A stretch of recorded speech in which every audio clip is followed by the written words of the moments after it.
Hey, what's up, everybody? Welcome to episode number 57 of the Unknown Games podcast. We're here. It's a great day. I'm your host, Adrian, and, I'm joined by the wonderful, the only, the Game Duck, my co-host. Quack, quack, bitches. Dang, we got quacks now. We had an episode called that episode we were quacking on a lot, actually. There was a lot of quacks. We were talking about Mighty Ducks. Oh, yeah, the TV series. Did you watch the cartoon growing up or just the movies? I watched both. Yeah, did you like the cartoon? The cartoon was kind of weird.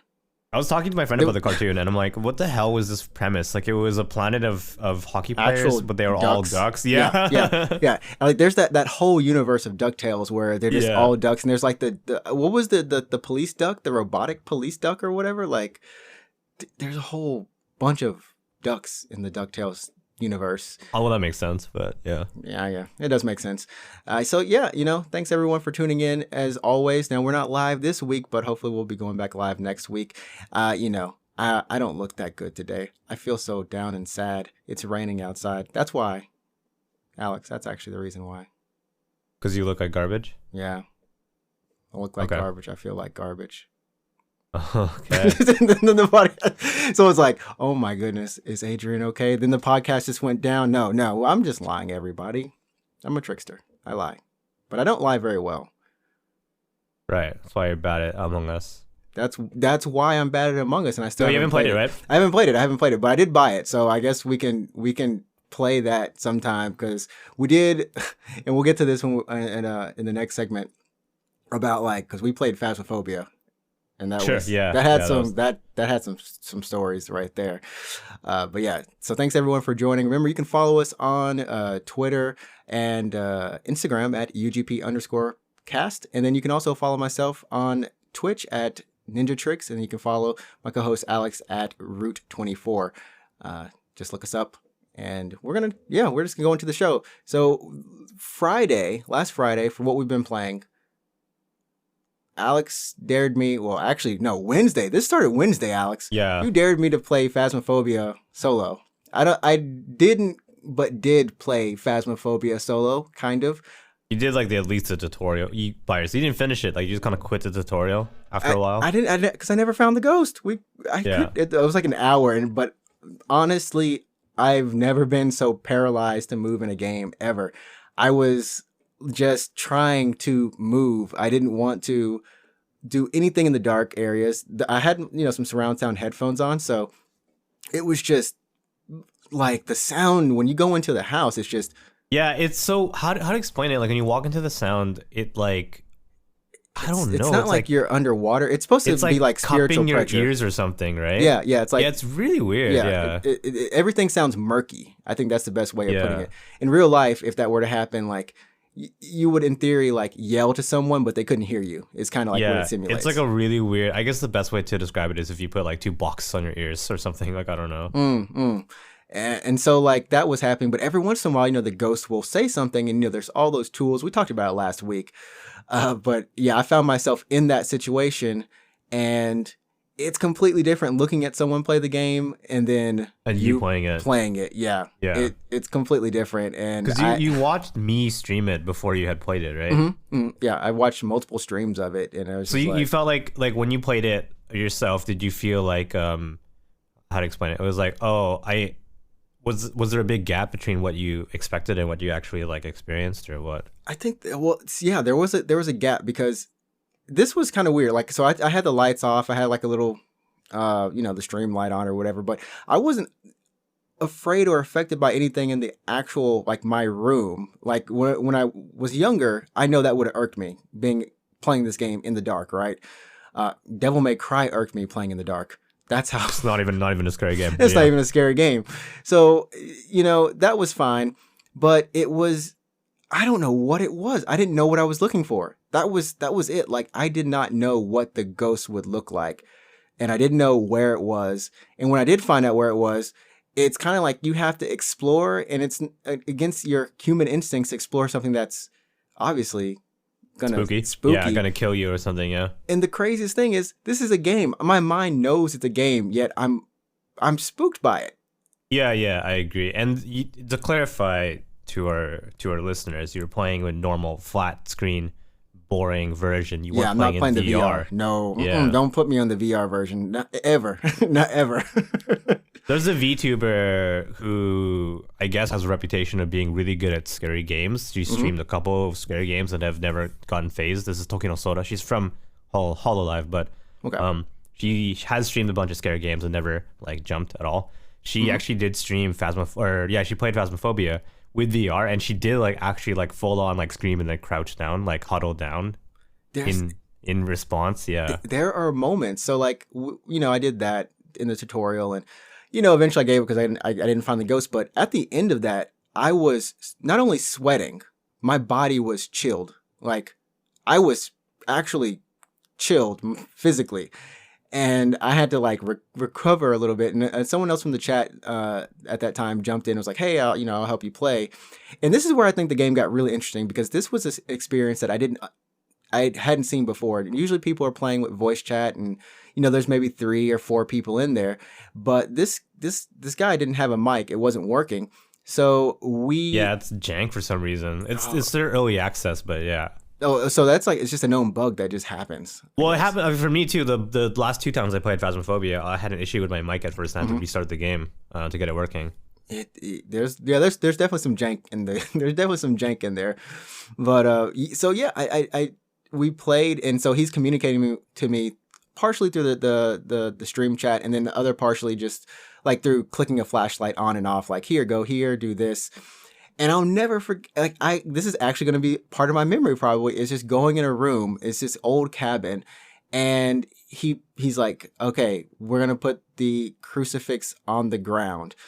And I'm like, okay, we're going to ward this thing out of the room or something. He's like, no, this is so it doesn't attack us. And I was like, oh, okay. I throw the spirit book down, and immediately it's just written on, like, not even a second. It's like it pops out of my hand and someone writes on it. I'm like, okay. We go back in, and he's like, okay, I need you to put another one of those crucifixes down on the opposite side of the room. So we do that. And he just goes to the corner and turns his light off. And I'm like, bro, why are you doing that? And I couldn't see him. And he's like, we're waiting for the ghost to attack us. I'm like, oh no. Yeah, was he trying to get a picture of the ghost or something? Or yeah, he was trying to get a picture. And so I turned my light off, and I couldn't keep it off for more than a second. And then as soon as I turned it on, the ghost was just there, and it scared me. I had like physical reactions. Yeah, you jumped, right? I jumped multiple times. There was even a moment where it was chasing him up the stairs. It was chasing him from that room up the stairs. And I was trying to escape as well. So I was walking behind the ghost. The ghost was trailing him. And I was hoping, don't turn around on me. And I was so freaked out, I couldn't like figure out how to open the door. It's just a mouse click or button or something, and I couldn't do it. I was panicking that much. Were you trying to leave the house? I was trying to leave the house. Yeah, I was trying to leave. Because when the ghost is hunting, it actually locks the door. So it was okay. I didn't know what was happening. Yeah, I was trying to open it. Like, have you gotten killed? You haven't gotten killed before, right? I got killed once, I think. Okay, yeah. Because like, what happens if you're inside the building or whatever? Mm-hmm. And the ghost starts like hunting, like it's gonna try to kill someone. It actually locks the door, which is what happened when we were streaming on Friday. Yes. The first house we were in. You remember there's a clip on this on both our channels. Yeah. If you wanna, you can set it. You can set up the Friday. You can set up the Friday. When the person we were playing with, I was with him inside the house, and you were with Boner Jam 696969 outside the house. Yep. The ghost started hunting, and then I was trying to leave at that time actually, but the door slams shut, and then it's like there's a lock icon. Mm-hmm. So yeah, once the ghost starts hunting, no one can get in and out of the house. Like you're locked in there. Mm-hmm. Mm-hmm. That's probably what happened. Like you were. That's what. Probably attempted to leave, but couldn't leave. I was trying so hard, but like, and I didn't. So that clip that you're talking about, I didn't even know it had happened. Me and Boner Oh, jams. I knew what was happening. I knew because I had played before prior to that, right? Yeah. Yeah, because like when the ghost starts to hunt, when activity reaches level 10, if you're inside the truck, it'll show you what activity level is. When it hits 10, that's when it's about to start like hunting. It was So all the funny. lights like turn off, like all your flashlights start flickering. Your flashlights go on and off. You can't really do anything with them. And the door locks. So that had happened, and I was like, "Oh, one of us is gonna die. It's me or It had the And, funniest line though. Oh, so funny. Help me! I laughed. I was like, "Are you doing that on purpose? Like, are you playing it up?" Because Right, the game is right. push to talk. The game is push to talk, so he had to been holding down the key as he was screaming. But yeah, so I knew that one of us was gonna die. So I kind of like I crouched and then I tried to just find a nice corner to hide in. Because I didn't know this really. Because when I had streamed it the very first time, I kept like talking shit and I kept like talking like to my chat.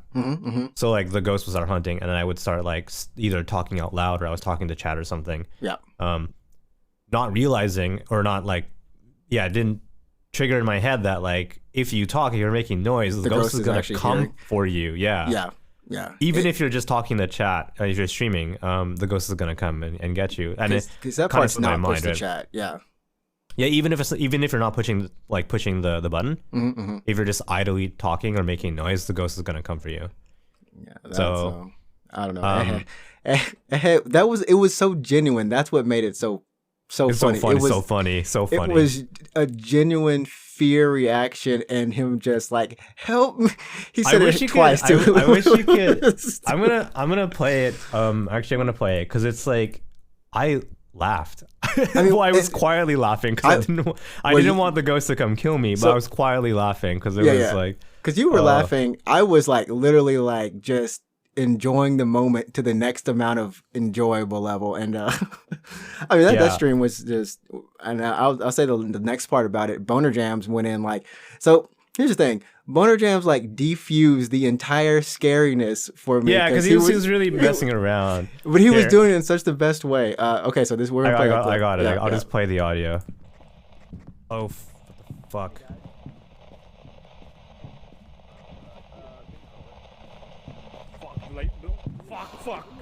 Fuck! Help me! Fuck! Oh no!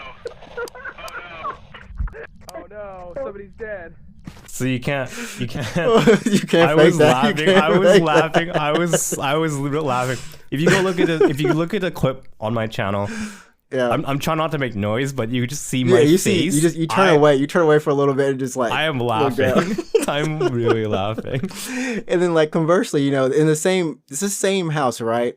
Maybe it was a different case, but like Boner Jams, he goes into the room and he's just egging the ghost on. He's like, "Come on out here! Come on.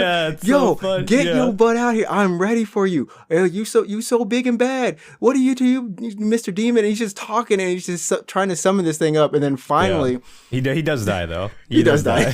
Yeah, he does actually die. He does actually die. And it was just like, and the best part was he was supposed to get a picture of that and ghost. he couldn't get it. Yeah. And he couldn't get it. So shout outs to those two, to Ehet and Boner Jams. And of course, every Friday we're always trying to play either Apex or some community games. So you can stop by the stream, 9 p.m. JST, NinjaTrixta, and Route 24. It was crazy. We promise we won't talk anymore about Phasmophobia because Halloween's finished. How was your Halloween? Yeah, that was good.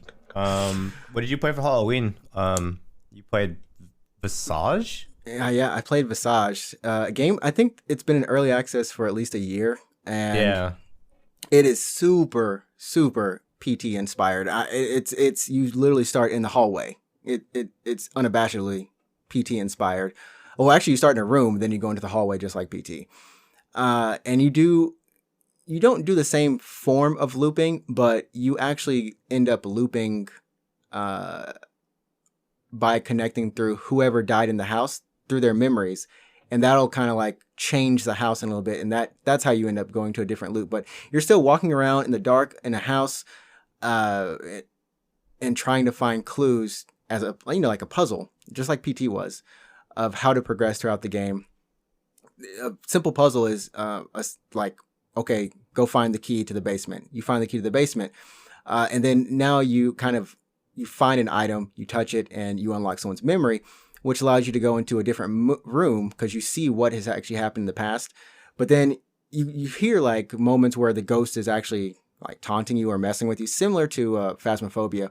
Like, the TV will turn on or something like that. But right beside the TV, there's a VCR, and it's like, okay, you need a tape. You need a video cassette, or I forgot what you call them now, VHS. VHS tape, yeah. Yeah, you need a VHS tape to put in to, unlock some more memories or unlock something. So it's a constant hide and seek plus puzzle type deal, and it wasn't as scary. Now, it started out being kind of scary. I still don't like to be in the dark in that game because there are some mechanics where if you're in the dark, your sanity does drop, and it drops really quickly, and that's when crazy stuff starts to happen, or at least the ghost starts to really get close to you. But other than that, stay in the light, and you'll be okay. You'll be okay. But I think Phasmophobia the first night scared me enough to loosen up everything in my body that is like, okay, it's a game. I'm okay. Yeah, I don't like scary games. So I mean, I played Phasmo and then Convenience Store, and that was it for my spooky games. I'm not likely to play any other spooky games.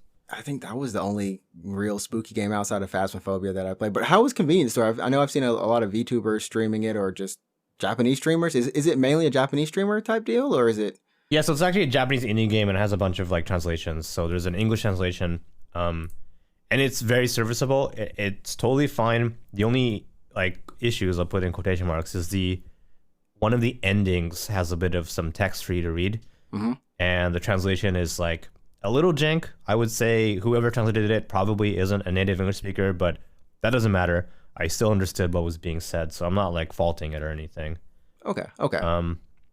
But yeah, it's a Japanese indie game. I as you said, I first heard about it because it was being streamed a lot by a bunch of VTubers, and I watch a lot of VTubers, so I was like, oh, I want to check the game out myself. It's Halloween. I'll check it out. I'll play it. It was like $5 when I bought it. Turns out for the Halloween sale, it was half price. So it was like $2.50, and I was like, oh, I should have just bought it on sale. But no, that studio has a bunch of games on Steam. They have 9 games total, and they're all the same kind of vein. This really short, bite-sized Japanese horror experience. So if you are into Japanese horror, I would say check these out. Someone in chat asked me if it was good value for money, and I would say yeah, for sure. It's like an hour and a half for your first like playthrough, and it's only like what, $5 full price. Like I can yeah. I mean, $5. That's so good. An hour and a half is like a movie, right? It's like renting a movie basically. Yeah, renting a movie just like that, and then for $2.50 if you get it on sale, it's like it's so good. Yeah, you got the movie on sale, that's good though. I mean, so you're because I don't know the premise. I've just watched it in bits and pieces. So you're in a convenience store that's haunted. Yeah, essentially. So it's not quite like a video game in the sense that it's hard to explain. It's described as like a walking simulator, so it's extremely linear. I would say it's kind of like a short story. It's like an interactive short story, basically. Okay. So that's totally cool. It's just a really simple way to get told this kind of spooky story about a convenience store. So it takes place over the course of 4 nights. You are a brand new convenience store worker. You're working at a konbini, right? In like some bedroom town, Japan. It's a lot like leaving Tokyo. It's like 2 hours, 3 hours out of Tokyo. Okay. That kind of aesthetic, if you know what I'm talking about. I'm sure you do, yeah. The woods, not really woods, but yeah, if you left Tokyo and you're kind of in like a Yamanashi kind of feel where it's not quite, it's not urban, but there's structures. Yeah. There's structures. It's rural, but not rural. Have you ever lived in the Japanese inaka? Yeah, for my previous job, yeah. Yeah, a little bit, right? Yeah, so you know how there's only like so in Tokyo there's like so many convenience stores, right? Yeah, but there I had to like legitimately drive to the convenience store. Yeah, it was so like here it's like you can walk 3 to 5 minutes to a convenience store. Yeah. For most locations, right? But there I had to drive because walking would have been like 15, 20 minutes. Yeah, exactly. So this is the same kind of thing. So like in the Japanese inaka kind of, there's only like one convenience store for basically like half of the town or whatever. So Takes place over 4 nights, and you're starting your brand new job at a convenience store, and you show up. First night's pretty normal. It's a little spooky, a little dark, but not a problem. It's still kind of well lit. The street lights are working properly. Okay. And kind of just do normal convenience store things. You I think just do some stocking. Yeah. So the first night you're just throwing out expired food. Wonderful. And and that's really it. And then like the night ends by it's like a Yamato base. It's basically like the Yamato guy. The Yamato guy will come to the convenience store and it's like, oh, I have a delivery for you. It seems like, and you're like, oh, that's odd. Like, that's odd. No one. Why would you like? No one sends a delivery to a post office for that worker specifically, to a convenience store. Yeah. So the guy comes. This like courier service, Yamato Kunoki Yamato is like one of the biggest in Japan. But so he comes and he's like, oh, I got a delivery for you, and you're like, oh, that's weird. And then you have a box. Mm. And then you're like, it's like, do you accept the box, yes or no? You basically have to choose yes. Okay. So you choose yes, and then your night ends. That's it. First night over. Nothing really weird. Nothing really weird. First night over. You wake up the next morning rather. So it's the next day. Okay. And you have the box. You open it up. You open the box, and it's a VHS tape. Oh, okay. So it goes that route, the VHS haunt route. Yeah. You open the box. You open the box, and it's a VHS tape. And luckily, you have a VHS player. I guess this is probably like 2000 or something in the game world, because who has a VHS player this day and age? In Japan, someone still has one. It's still lurking. Yeah. Still lurking. So you have a VHS player. You put the tape in and you give it a little watch, and it's just like some weird imagery, like you don't really know, like kind of looks familiar, but like I don't know what that is. Nothing starts spooky. Everything. That's what starts it all. Nothing spooky on screen. Nothing. It's just kind of like, oh, what is that? It's kind of weird. And then you start your second night at the convenience store, and then from there, things get a little weirder and weirder and weirder. I don't want to spoil it, honestly, because it's available worldwide, I guess. Maybe. Yeah. Okay. Yeah. So I don't want to spoil it because it's really short. It's like an hour and a half. It's really cheap. So I don't want to say more than that, because if just that premise just now sounds kind of interesting, I would say give it a play. It's pretty shot. Cool. Yeah. I mean, Japanese horror stories, you either have, I know, like recently, was it The Ring that dealt with the TV? There's TV, like there's cell phone, the haunted tape or something. Right? Yeah, there's a cell phone that like a chain mail that's being sent or something, and then there's the kid in the closet and the VHS thing, and I think there might be another one. There's always the roommate aesthetic. I think that's just universal. Like your roommate is a killer for some reason. I was talking to my girlfriend about like the different types of horrors, and I would say like Western horrors or like slasher horrors, I just don't find scary. Because I don't know if they're supposed to be scary. Are they? I don't know. Like I was talking about this as well. Maybe not on the podcast, maybe on stream or something. But like, I was playing Alien Isolation right on stream. I beat it on stream.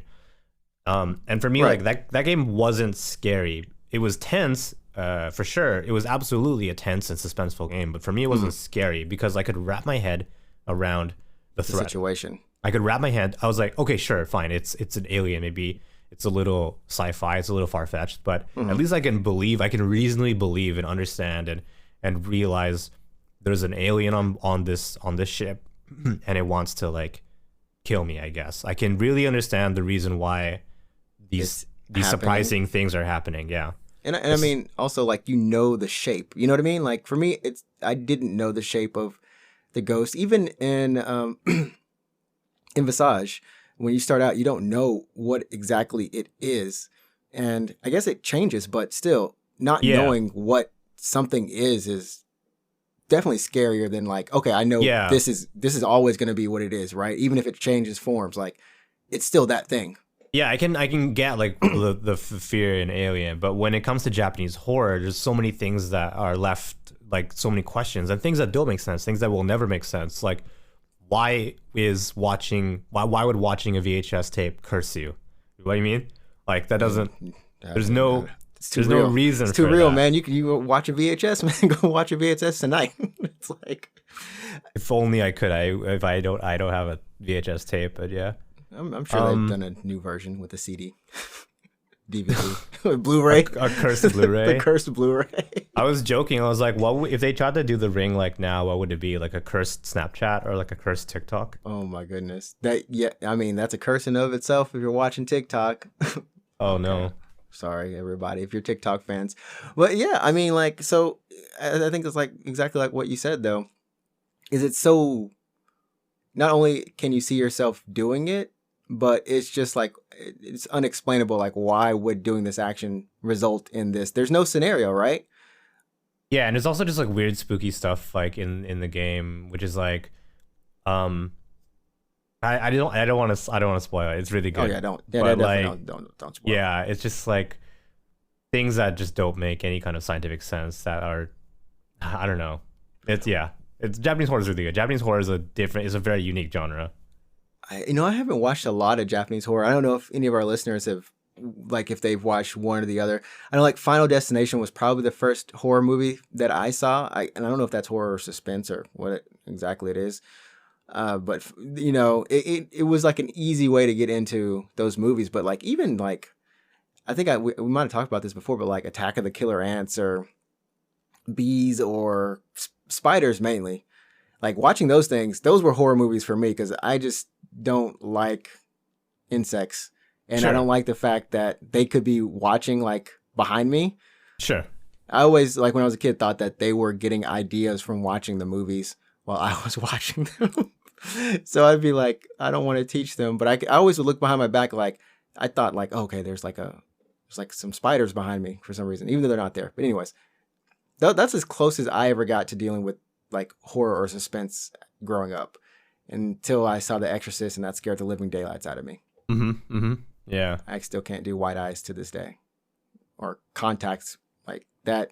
For some reason, seeing a human with white eyes like scares me, but seeing them, because like when I close my eyes, I can still see those eyes. But if they have black eyes, like, black pupils and everything, I'm fine. Yeah. I don't know why that is. Do you have anything like that when you're watching horror movies? Like something that just sticks with you no matter what?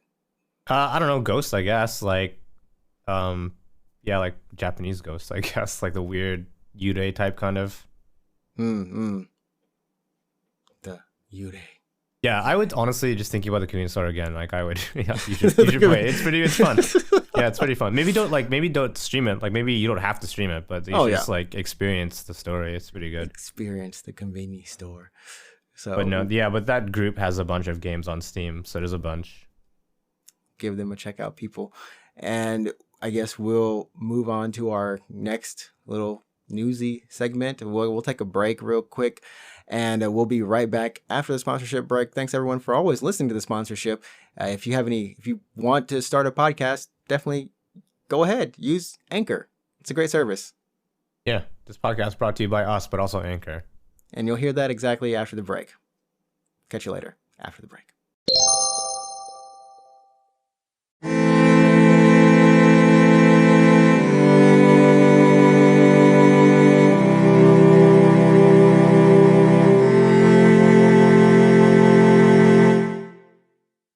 And we're back. Welcome back. Hope you were inspired to make a podcast. Yeah. I was. Me too. It's like, these guys, they're so inspired. Are they really? Or are they just coasting on their own podcast morals right now? You'll never know.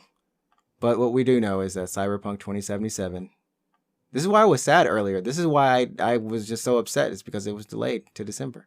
Are you're going to get the game, yeah? So this was the crazy thing is like, I was debating, and I think we had talked about this on and off the podcast. I was debating getting it. I want to get the game, but it's so much content, so much to do that I was like feeling overwhelmed. If I get it, I'm not going to be able to finish it or something like that. And then probably 2 days before it was delayed, I was like, you know what? I'm going to get Cyberpunk. And then, I don't know. I probably won't get it now. You can still get it. It's not canceled. It's just delayed. Canceled. Yeah. I mean, it could be delayed again. You get it on PC? That's the other thing. Like, I don't want to get it on PS4 because I want it to run on better frame rates. So you want a PS5 version or the PC version? Yeah. But I need to upgrade my graphics card for a PC version. That's true. In Actually, my mind. they released the recommended specs for Cyberpunk 2077 for the PC version. Mm-hmm. They are surprisingly very Low? moderate. Oh, okay. Okay. Like many computers will be able to play Cyberpunk just fine. Like when they announced the recommended specs, surprisingly really good. I'll bring them up right now. Give me a moment here. Okay. Okay. So I would say it's delayed till December 10th. This is the 4th delay. This game was supposed to come out in April. Yeah, hey, but still 2020, not a big deal. So Yeah, here still I got the specs for you. So I'll start with the minimum PC specs. This is the absolute bottom of the barrel. The bottom of the barrel. This, if you want to just like play, you want to say you're playing it. Just if you say MacBook Air, then we're golden. Yeah, no. So it's a Core i5 3570K, which is fairly old. I think like 5 years old. Okay. Or an FX 8310, which is AMD's processor, which is also pretty old. A GTX 780 3 gigabytes or an RX 474 gigs. What's the GPU right now, by the way? I don't know. It's got 16 gigs on it, so I guess that should be good. 8 gigs of RAM, 70 gigabytes of storage, and then Windows 7 or Windows 10. That's the minimum. That's the minimum. That's not bad. And then this is recommended. This is the recommended PC specs. This is a Core i7 4790 or a Ryzen 3 3200G. Wait, is it 3? Oh, it's 3 is before the 2. Sorry, what? wait, is the 3 the Ryzen 3? Because like, isn't the new stuff like Ryzen 2? Ryzen 2? No, Ryzen, like the 3, 5, and 7, 9 Ryzen, that's the same thing as like Intel's like i3, i5, i7, i9. Oh, okay. So it's Ryzen 3, which denotes their power level. The power level. Okay. And then the 3200G is the is like the processor within that level. Okay. That makes sense. Yeah. It's G rank. It's like you go from the power level to the Monster Hunter rank. A 3200G, I believe, is, I want to say, a mobile processor. I don't think that's actually Whoa. It's like mobile level. I guess like current now mobile level is like, mobile level is pretty high no, now. it is desktop. It's so the Ryzen 3 3200G is a 4-core CPU. It's just like really, I think it's like $150 CPU or something. Okay. It's So very that's not. around what I It's have, really okay. Like it's very manageable. If you want to build a PC for Cyberpunk, specifically for Cyberpunk, you don't have to spend that much money. Okay. But anyways, that's a CPU. The GPU is a GTX 1060, which is like a 4-year-old GPU.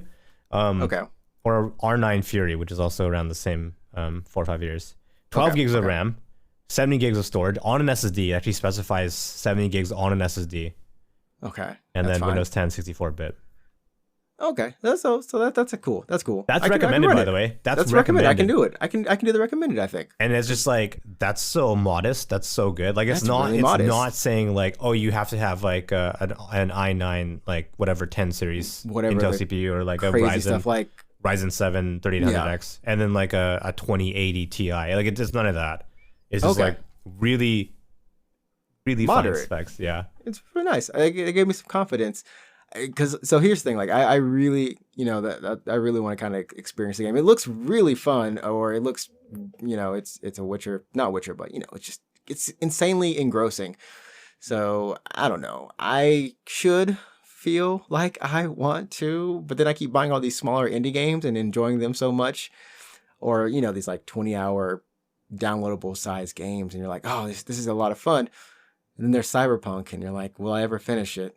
How much content do you think they have in there? Oh, I would easily say like 200 hours of content, I'm guessing. 200 hours? Because, I'm guessing. I don't have an advanced I don't know. They showed off that book copy, one but time. They're like, hey, this is the book we use. I'm like, that's like Game of Thrones a little thick right there. Too thick.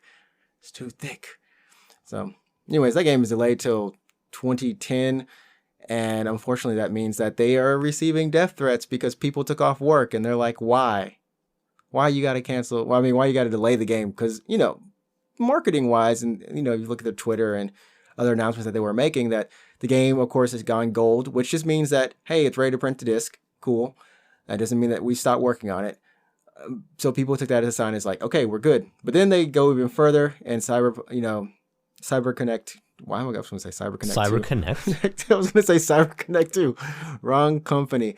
A CD Projekt Red was like, hey, guys, no more delays. It's literally a tweet. Yeah, he said no more delays, and then it just got delayed like a day later. A day later, it's like, hey, everything's going to be all right, guys. So people were just really upset and let down. But, I mean, so there's a couple things right here. We know that the dev team, they've obviously been under a huge crunch cycle. And Cyberpunk came under hit for that as well. People working 70 to 100 hours a week, which is insane.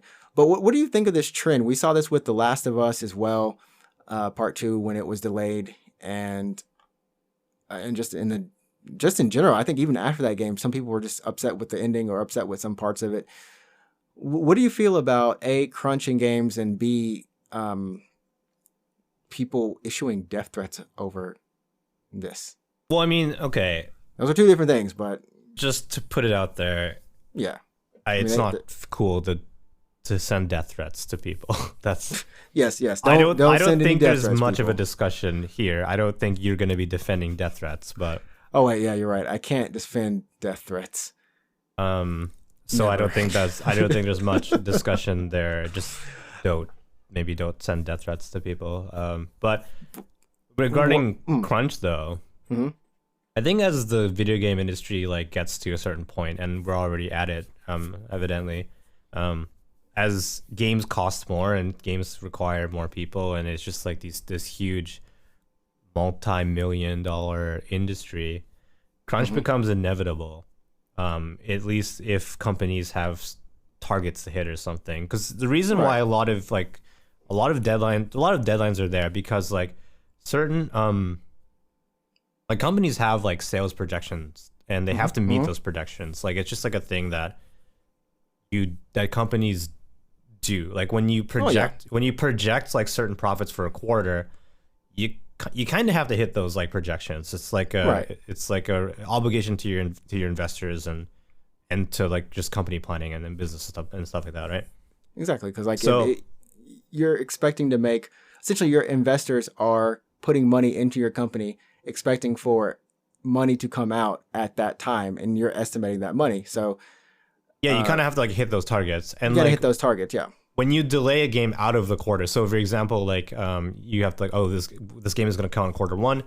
Our quarter one projections are like X amount of dollars or whatever, X amount of millions of dollars. Right. If your game slips out of quarter one, you kind of have to like either like try to figure out how are you going to make up like the projections, or you have to be like you have to miss your target essentially, right?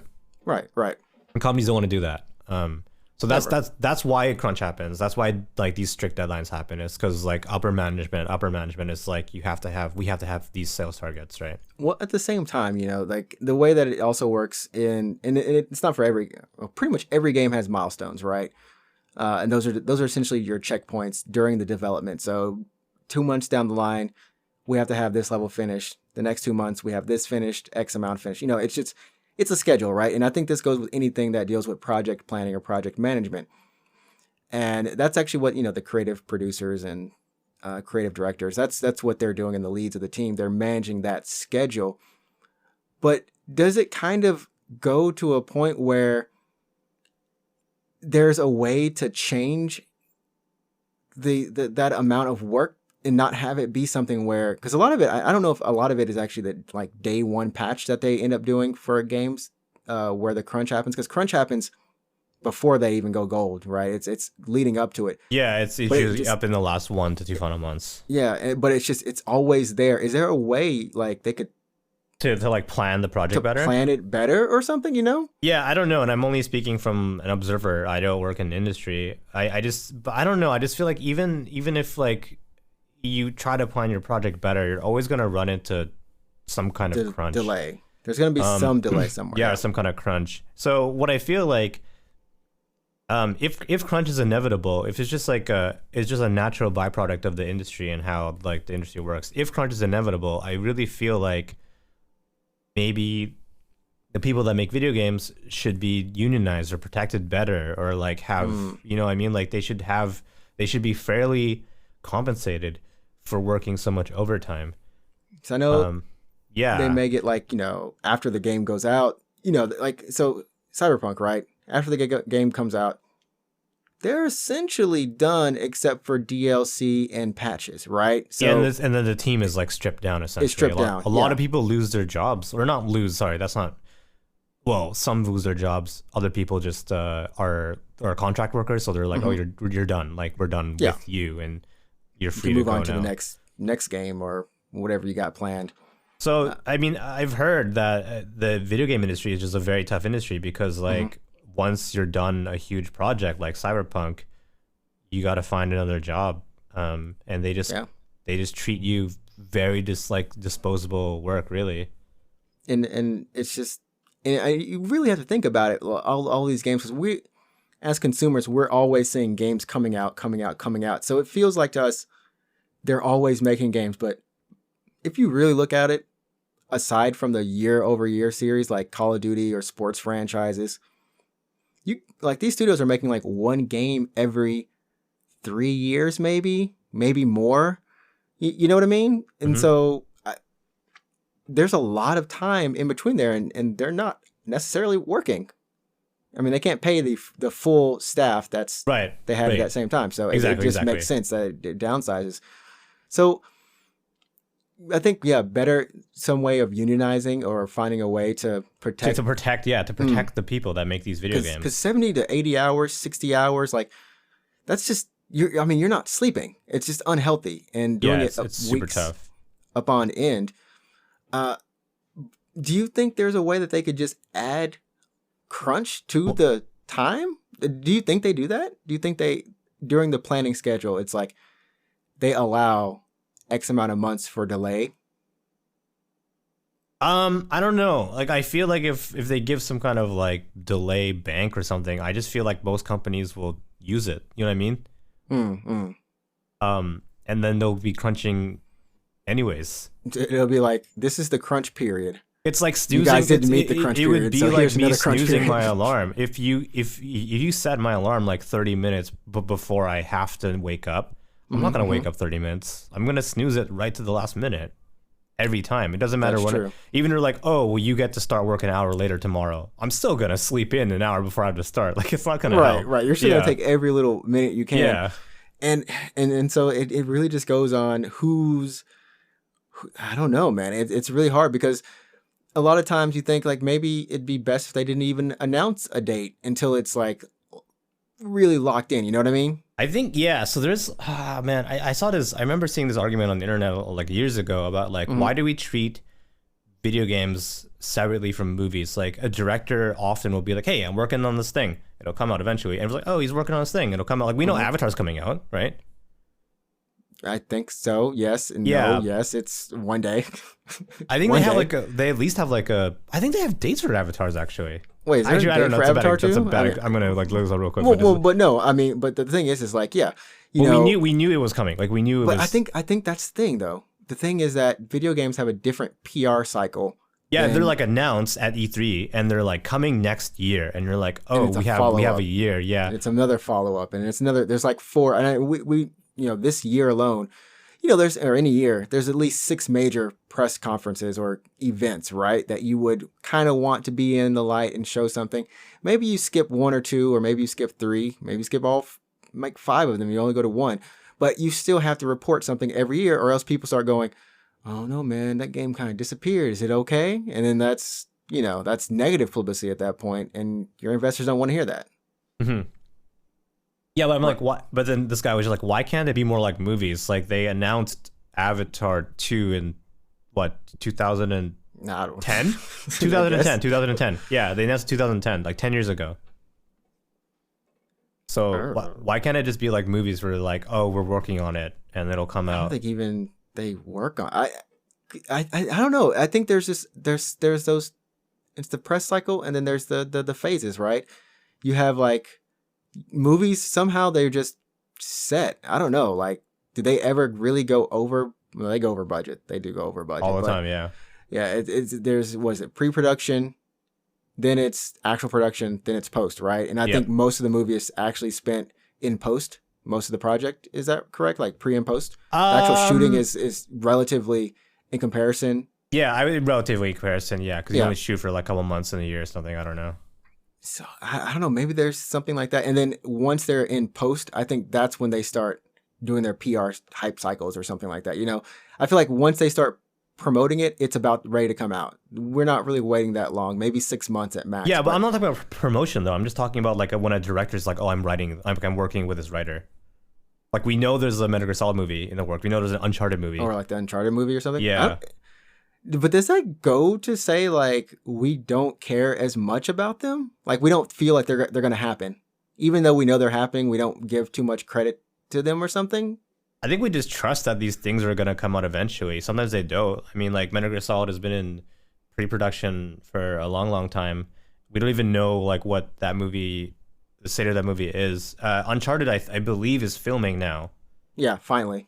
But no, they like announced like a Metal Gear Solid movie like probably 10 years ago or something. I think Uncharted was around Uncharted 2 or 3 is when they started. There was like real good rumbles about it, and to the point where, you know, people really wanted Nathan Fillion to be, you know, to be the main character. And then like finally, I think it was like last year or was it the year before last? You know, he did like that kind of short where they actually did it just for fun.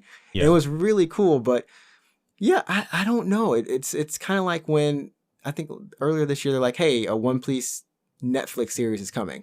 Yeah, exactly. So, but they don't trust they're making it, but I don't really think about it. They don't promote it. They're like, hey, don't forget about One Piece. They're just like, hey, yeah, we're working on it. And then people are like, oh, they're working on it. And then they just like, you know, just kind of comes out when it's ready to come out.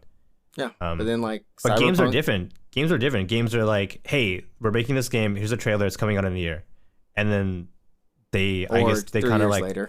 Yeah. And then they kind of have to keep their promise in a sense, right? They're like, oh, we already said it's coming out in a year. So we're kind of screwed. Like it's got to come out in a year. Yeah.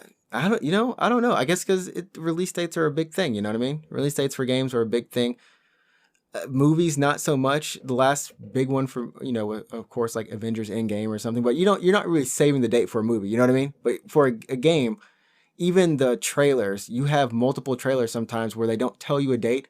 And you're like, when is it coming? When's it coming out? And that's the thing. A lot of the big deal for game trailers are the release date. Like like a release date trailers are actually a thing.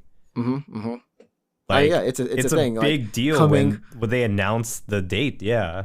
I mean, even for Cyberpunk, you know, when it was, and I think here's the thing that you really could plan a lot of stuff around this because we had Cyberpunk that would have came out. I think it was April, maybe 20 or something, because before that was Final Fantasy VII was April 17th, I think.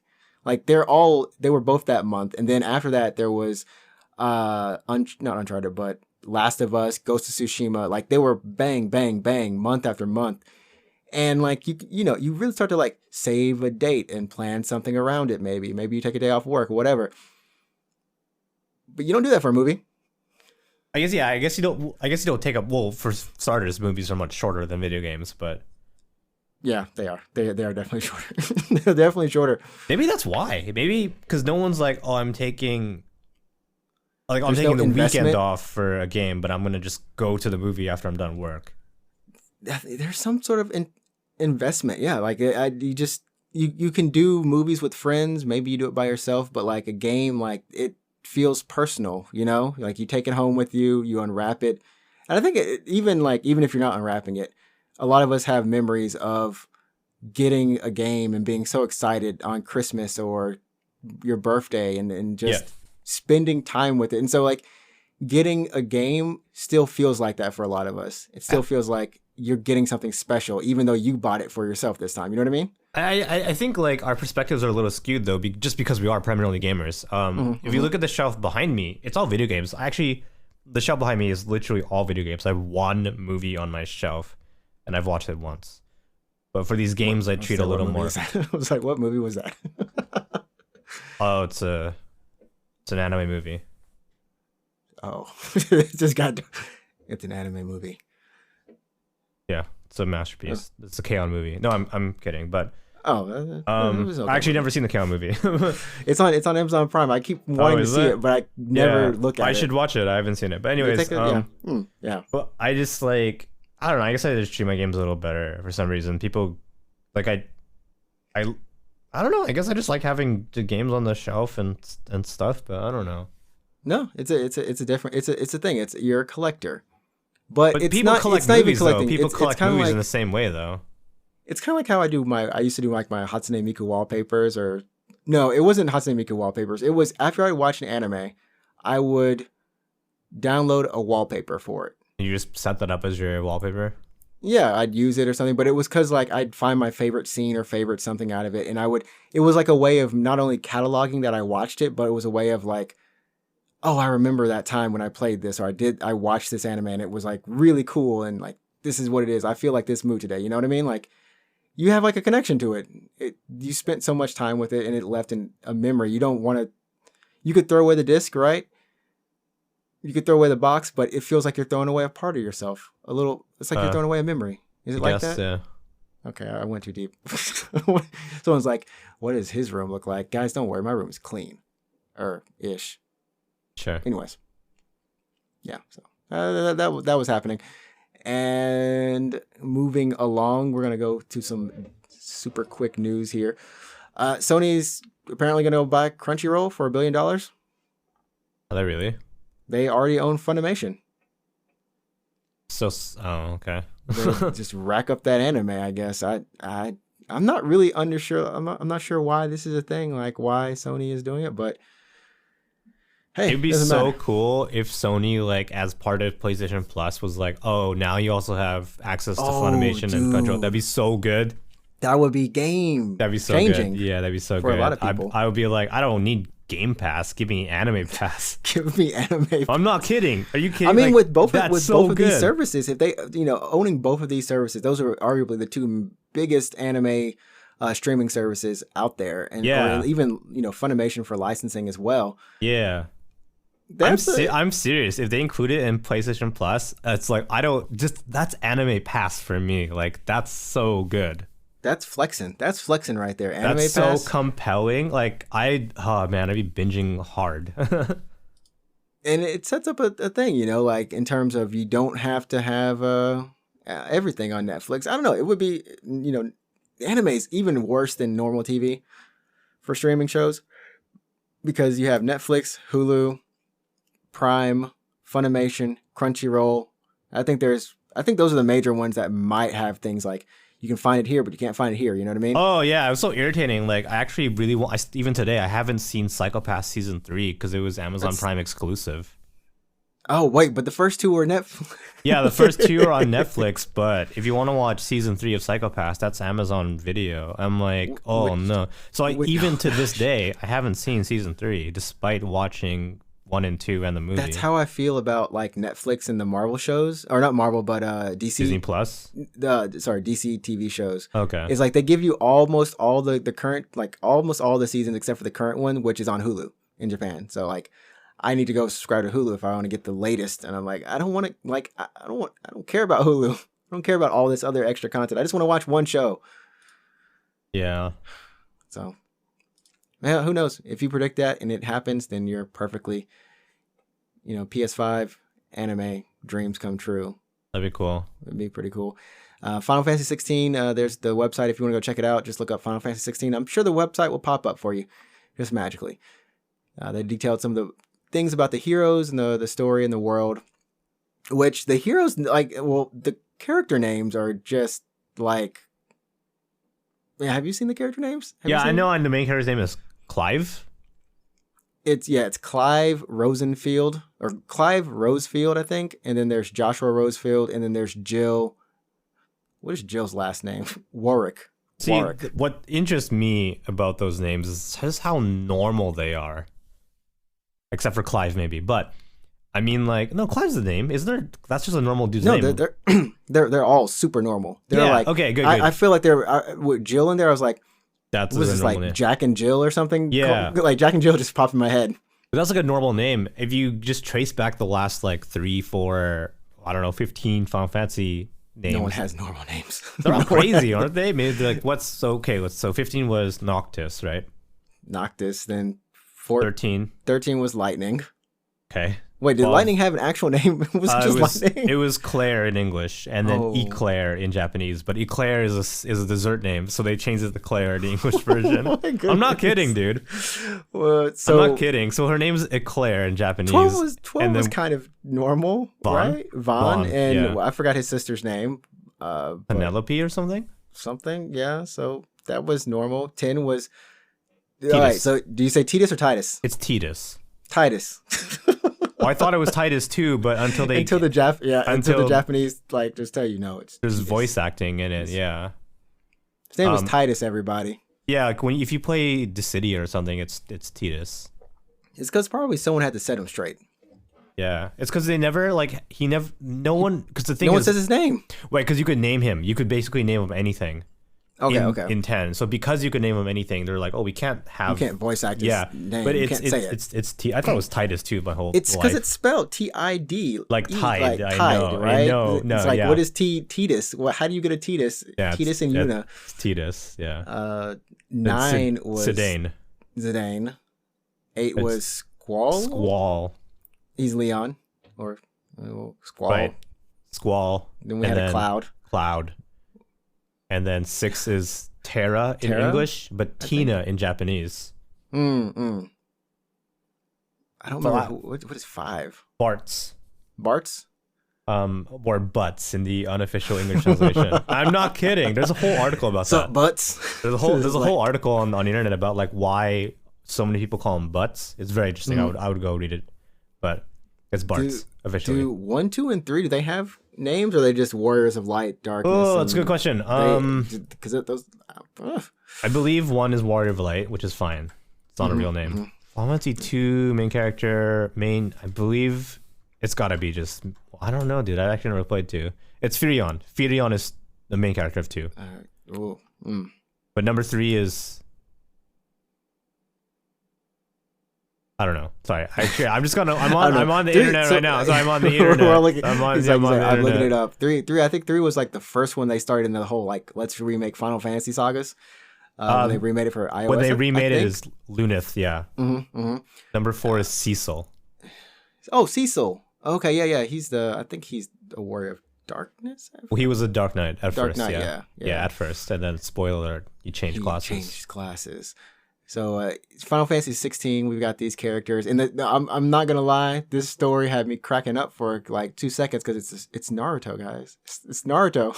It's the Is it story Naruto? So Clive, they're all members of the royal family. Clive and Joshua are brothers. Clive is the oldest brother, and there's a couple other nations out there, and they're all fighting over, whether they're fighting for the crystals or not, the mother crystals. That's what they're called. The land is filled with mother crystals, and this is what helps bring comfort to people, and they're fighting over them. But each nation has in Naruto it's called Jinchuriki. So like Naruto, they have like a beast sealed inside them, right? Right. In this case, they have the icons. The icons, yeah. So they have a special summons that can level nations, that can destroy nations. So the younger brother, Joshua, has that inside of him. And that's actually the Phoenix that you see in the trailer. It's his brother. And it was supposed to be, they thought Joshua was going to have it, but apparently it wasn't. Or Clive would have it, but Joshua has it. Anyways, so he has to protect his little brother. And his little brother gives him the power to control fire as a byproduct. Mm-hmm. And that's it. He's like Naruto. His little brother's like Naruto. Are you gonna get 16? I'll probably get it. I still need to get 15. On what platform are you gonna get 16? They haven't. Oh, there's no platforms announced, man. Yeah, there is. I mean, there's a PlayStation 5 and then a PC. PC. And a PC. I'll probably get it on the PlayStation. By that time, I think I hope to have a PS5. I'll probably get it on PS5. Like, I'm probably gonna. good. Here's the thing about this 16 is like I would prefer to get on PC, but it's gonna be a PS5 exclusive for a year, I think probably. more than likely, yeah. And I don't know if I'm gonna wait a year, because like imagine me having to wait a year for FF7 remake. Like, I mean, you are ostensibly are waiting a year for the Xbox version. Have they confirmed the PC version yet? No, they just said like, because if you buy FF7 remake, it just says like exclusive for a year. It just on the box it says PS4 exclusive for a year. So I think that just like basically means after a year it's gonna be on some platform, and I'm gonna assume Xbox One and PC. Right. What else will they put it on? Maybe Xbox One if they're gonna skip a PC version, but like, I mean, that's it. I mean, they could technically, if they really want to, they could put it on a Switch. I wouldn't say don't do that. No. No, I mean, like as we saw with Control and the cloud version. Games, the cloud version. I think this thing is like Hitman. That was the other game, Hitman as well, and also RE7 in Japan. RE7, right? So I think this whole cloud little weird thing that Nintendo's got going on is actually gonna open the door for some of these kind of games that we wouldn't kind of expect. Assuming your internet holds up. Yeah, just get 5G. Just get 5G. Yeah, if your Switch supports 5G, which it doesn't. But yeah, it's like get your 5G switch on. Go stand outside on the block. Oh, that'd be crazy. That'd be crazy. Block. Instead of how they're rumored to be a 4K Switch, I'm gonna say don't do that. Do a 5G Switch. Or you could do a 4K 5G Switch. Yeah, and have like a battery of half an hour. It just drains. It's nothing else. Yeah. So that's happening, and of course, you can definitely check into these news stories. Anywhere from Tech Radar, Kotaku, Polygon. That's where we usually get our stories. There's a story that's about PSVR. We're gonna kind of skip over this because we're gonna kind of do a special on VR, and we'll get back to that. Because all this hype, right? We've got all this hype about next gen consoles and zilch about what's happening in the VR space for them. You know what I mean? It's like a vacuum. Something's happening, just not really much buzz at the moment. But if you're looking for some kind of competitors for your next graphics card, the AMD RX 6000 series. Alex, you can talk more about them than I can. And I've got a story in front of me.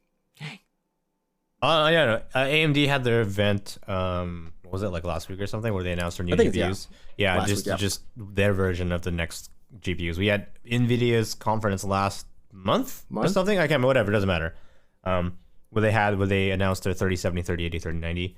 AMD came out swinging hard with their 6800 XT and 6900 XT, basically competing with the 3070, 3080, and 3090. Now, usually, traditionally, like in the last 2-3 years, AMD has been competing with NVIDIA on price, but not so much performance. So AMD was great for budget PC builders because you got a decently powerful GPU for a very competitive price. Maybe not quite as powerful as NVIDIA's offerings, but you kind of saved money. Kind of works out that way. This time around, the GPUs are cheaper, but they're not like significantly cheaper. So their 3080 competitor, the 6800 XT, is only $50 cheaper. Yeah, $649. Oh, sorry, yeah. $579. Right, it's only $50 cheaper. But when they brought out the benchmarks, and obviously we gotta wait for real benchmarks, not what AMD is like, not the handpicking, right? What they're peddling out to us. But if it's to be believed, they compete with the 3080. It's either like neck and neck or a little below, or even in some cases, some games like just a tiny bit higher than the 3080. So if you're building a PC now and you're trying to be like, oh, what am I going to pick for my gaming build? AMD is suddenly a very compelling option because for basically the same, for cheaper technically, you get equivalent performance, and they haven't been able to compete with NVIDIA like this for quite some time. Now, where the gap really gets interesting, not the gap, but like where they start fighting hard, is the 6900 XT. The 6900, which is nice, right? Yeah. So 6900 XT is $1,000 USD, which is that $500 less than the NVIDIA? Yes, exactly. So it's $500 less than NVIDIA's offering the 3090. For 8K support, 8K gaming, and all the bells and whistles of craziness. For basically equivalent performance. So if you were an NVIDIA, if you're on the cusp of buying a 3090 because you're like, oh, I got money, I'm getting well paid, or I want to treat myself or whatever, I'm gonna get myself the best of the best GPU. I'm gonna get myself a 3090. Turns out you can get an equivalent GPU for a third of the price. Or 2/3 the price, I guess, for a third cheaper, rather. For a third cheaper. It's so much cheaper. You can buy yourself one 6900 XT and a 6800. Why would you? For the same, you can get 2 GPUs for the price of one. For the price of one. For the price of one. For that second computer in your life. Yeah, well, if you're building a computer, $500 goes a long way. It does. It'll be with you. One, it's like a little. Yeah, that's like one pimp gaming monitor or something. Yeah, or that's like a significant upgrade. So for 1/3 or 2/3 the price of a 3090, you get an equivalent GPU if the benchmarks are to be believed. So AMD has never quite, come out with an equivalent product in quite some time, I believe, in several years at this point. Wow. So, but that's the top end, right? I'm not encouraging anyone to just be like, oh, go ahead and buy yourself a top tier GPU because it's cheaper. It's still $1,000. It's a lot of money for a lot of people for the buck. But the fact that they're both really competitively priced, and they'll both be out this year, with the 6800 and 6800 XT being out November 18th, and then that 6900 XT being out on December 8th.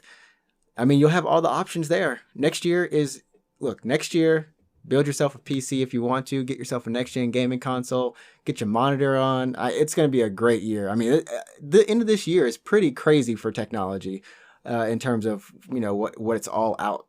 Yeah, I didn't think AMD. Honestly, I didn't think they'd be able to compete, but they did it. Like those mad lads did it. They did it. Because it's not just AMD's not just crushing it in the GPU space now. They've been kicking Intel's ass for like the last 1 to 2 years. And with the launch of their new CPUs, the 5000 series, like that gap's even bigger now. So AMD's on top of the world right now if you're going to be building a gaming PC. Do it big.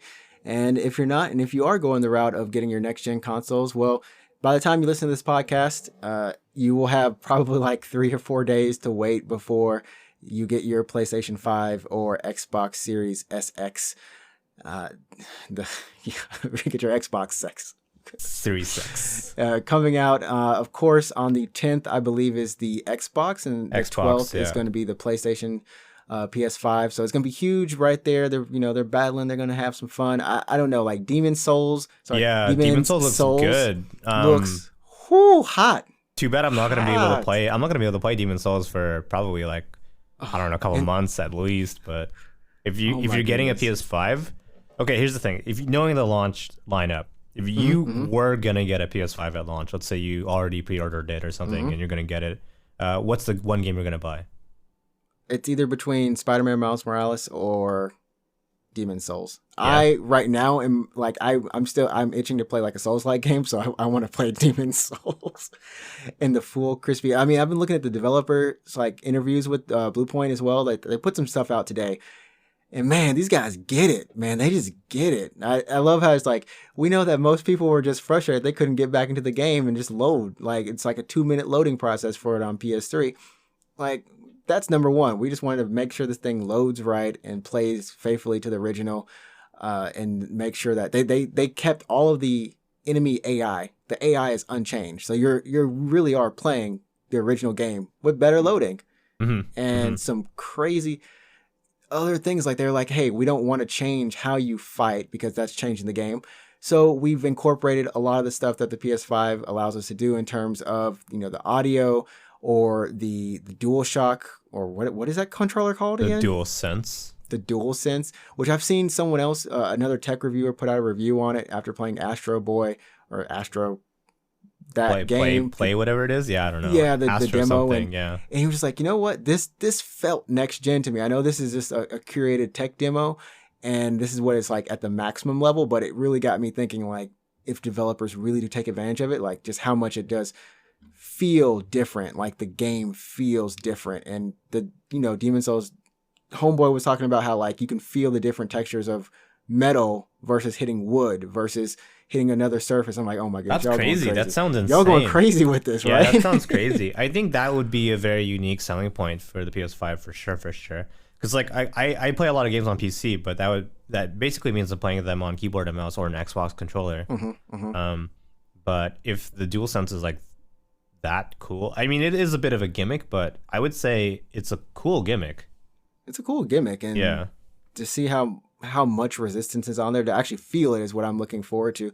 But yeah, for me, it's gonna be Demon's Souls. What about you? I would honestly, if I was gonna get a PS5 at launch, it'd probably also be Demon's Souls. And then for Xbox, I think there's only Yakuza 7. Oh, but I'm gonna get that on PC, so I'm gonna get. There's not much on the Xbox side, but you can play all your old games. That's cool though. No, actually, that is really cool. And you have Game Pass. I mean, like no knocking Xbox. Seriously, you have Game Pass. Yeah, you get a lot of games. You get Nier and FF15 on those are on Game Pass, and then like those are both good games. You even played them. There you go. Boom. Yeah, definitely two like good games. Yeah, you have at least 2 good games, and you got games that keep coming. And of course, if you're on Sony's side, remember if you're on PS Plus, get those 25 downloadable games, aka Bloodborne, and I think the original Spider-Man, all those. Uncharted, I think is on there. First, get their full first-party library for a second. Yeah, I wish they would do some kind of patch for Bloodborne to get that up to 60 frames per second on a PS5. I'm telling you, man, it's just called Blue Point. Next game, done. Yeah, Bloodborne remastered. Bloodborne remastered. Would you prefer a Bloodborne remastered or a Bloodborne 2? Remastered. I don't think there's really there's not really any room for a second one. I think they did what they did. Okay. I just replay the game, so I'm happy with Bloodborne. And if they did a remastered version, like, what's on your wish list? Just the frame rate, or just also textures? I think anything else? It's the same treatment that Demon's Souls has. It's definitely the frame rate, and definitely for the animations and lighting. Yeah, the lighting in Demon's Souls looks so good, like really good. Yeah, it looks really good, and Bloodborne has a unique style to it, the way that it looks, and it's supposed to look that way, but I really want the moonlight to shine on a lot of stuff. Like, yeah. Oh gosh, I want to go play Bloodborne now. Did you know that Demon's Souls on PS5 isn't using ray tracing? Really? Yeah, but the lighting still looks like real good. Yeah, it looks good. They've come out and said they do have a 4K 60 FPS mode. 4K, then it's locked in 60 FPS if I remember. And it just bumps down like something like texture quality or. Wait, which one was which? They have 2 different modes. One mode is where maybe the 4K mode is where it's 4K but maybe like 30 FPS. That doesn't make any sense. But 6. I need the story, guys. I need the story. But there's performance mode and non-performance mode, essentially. It's kind of like what Monster Hunter Worlds is doing on the PS4 Pro. If you have the Pro, it goes up to 60 frames per second. So one of the modes is definitely, it's locked at 60. And then I think maybe the textures aren't as good. But then there's another where it's kind of like, just the bells and whistle mode. I wish I had looked at more about the story because I've been looking at it all day, just on and off. But so that's happening, everybody. Get it on. And if you haven't seen the Miles Morales Into the Spider-Verse costume for that game, it's flipping insane. Yeah, if you wear it, changes your animation to be a little like stop motion-y.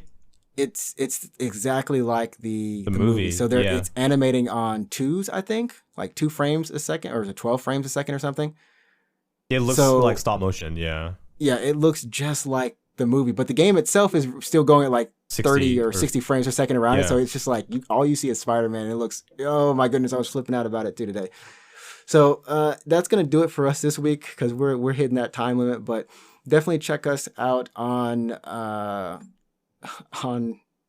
I forgot, our social networks. Yeah, on Twitter and Instagram and YouTube and whatever, Twitch. And YouTube and Twitch. We're there. I was going to try to say like, oh yeah, you can watch us play Blue Protocol, but I think this goes up. Oh yeah, you can watch us play Blue Protocol. Are you going to be streaming it? I think I'm going to stream it if it works streaming wise. I know you're allowed to stream it, but I mean, so just to give everyone a quick rundown, is there Blue Protocol, the MMORPG that's in development by Bandai Namco, is having another beta test, and you had to apply to it. So it's a closed beta test. It only took 10,000 people. Yeah, and it's really just a stress test. Yeah, me and your boy here, NinjaTrixta, we both applied for the closed beta, and we actually both got in. Mm-hmm. So we're allowed to stream the the stress test, it's only going to be 3 hours. But yeah, it's only 3 hours. I don't know how I feel about streaming a stress test because I just don't know how much of the stream will be me in menus or perhaps with a crashed server. You know what I mean? Like, I just don't know. Oh, it just like actually like just and we're playing another game. Yeah, I just don't know. Like, I have no idea what's gonna happen. Because I mean, like last time, remember it did. What happened? Like an hour or two. Like they delayed it by like 2 hours. About 2 hours from the original. What time it was supposed to start? Then added those 2 hours at the end. So, but it's different from the first closed beta, where the first closed beta they let you basically just make a character and then play, the first 15 hours of the video game. Just straight up, they're giving us a character. They're giving us characters. They're giving us level. already leveled characters, and they're like, all right, you have characters. Just do a dungeon or do a raid or something. And you're like, one of the things, there's a schedule, by the way. I don't know if you want to share this with our listeners because it's all in Japanese, but like they have a schedule for the stress test. It's 3 hours long or something. Mm-hmm. And each block is like, we're going to be stressing this one unique thing. And the last block on the stress test is, I don't know what this entails, but it's the chat stress test. So I guess we're going to be like spamming chat or something. Like, I have no idea. I have no idea what we're supposed to be doing. Like, do I have to get like some, spammy? It feels like homework. I got to do like some homework on this mug. Yeah, like, check the schedule for the stress test. So it's like the first block is like this dungeon, and then the next block is going to be like this dungeon or something. Yeah. Oh my goodness. Oh yeah, I see it. There's it is broken down. Wow. Yeah, and the last hour is the chat test, right? The last hour? Yeah, chat test. The chat test, yeah. So like I wanna play it. I love the game. My time with the closed beta was a lot of fun. And I think we're allowed to stream it. But like I said, like, should I be streaming a chat stress test? Like, I don't like. At that point, you're just like, all right, guys, we're changing games. It's about time now. Let's change it up. But it'll be really interesting to go back to here after playing Genshin Impact and just kind of, because now you can feel the difference. You can even just go play Genshin Impact right after it. And just see like, okay, like this is what I like about this game. This is what I like about this one, whatever. But yeah. So that's going to be happening. We may or may not be streaming it. However it goes, you might see us chatting. I don't know. Yeah. But that's going to do it for us this week. Remember, you set the tone. Go play some games. Have fun. And Alex, you have anything you want to say? Just do it! There you go. Achieve your dreams. You can do it. We believe in you. Yep. Peace. Peace.